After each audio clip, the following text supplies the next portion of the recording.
So now we're going to talk about the technology surrounding the 5E row unit.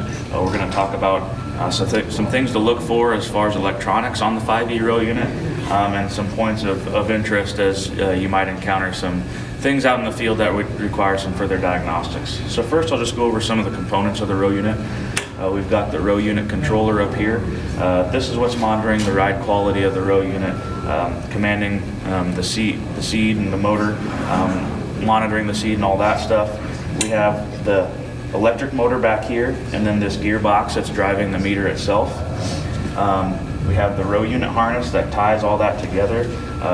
Some row units will have the vacuum sensor mounted behind here, and then the seed tube sensor, which is also tied into that row unit harness. We also have, if your planer is equipped with hydraulic downforce, this row unit harness is going to come up and tie in our hydraulic downforce as well. So some things to look for as you might start having some issues out in the field.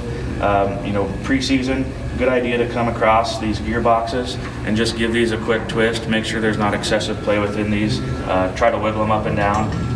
You can pull these apart and look at the gears a little more.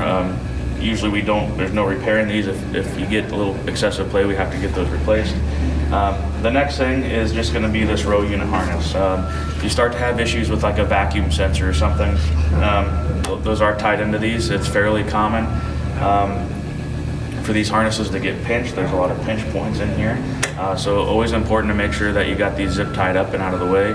If you do have a vacuum sensor that's giving you fits, a good idea to do before you dig into the row unit harness is to move that to a different row.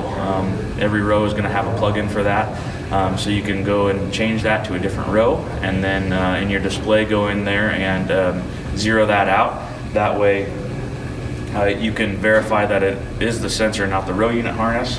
If you find it is the row unit harness, then you can go about getting that replaced. You have to take about all these components off to get them unplugged. So it takes a little bit of doing to get that. But I would verify the component is bad first before we get to the harness part of it. So with that, I talked about how it ties into your hydraulic downforce. We do have two plugins up here on the hydraulic downforce side. One's just a sensor, one's the control valve controlling that on there. So with that, that's pretty much all we have for the technology on these 5Es. Pretty simple and straightforward. If you have any questions, make sure to get with us afterwards.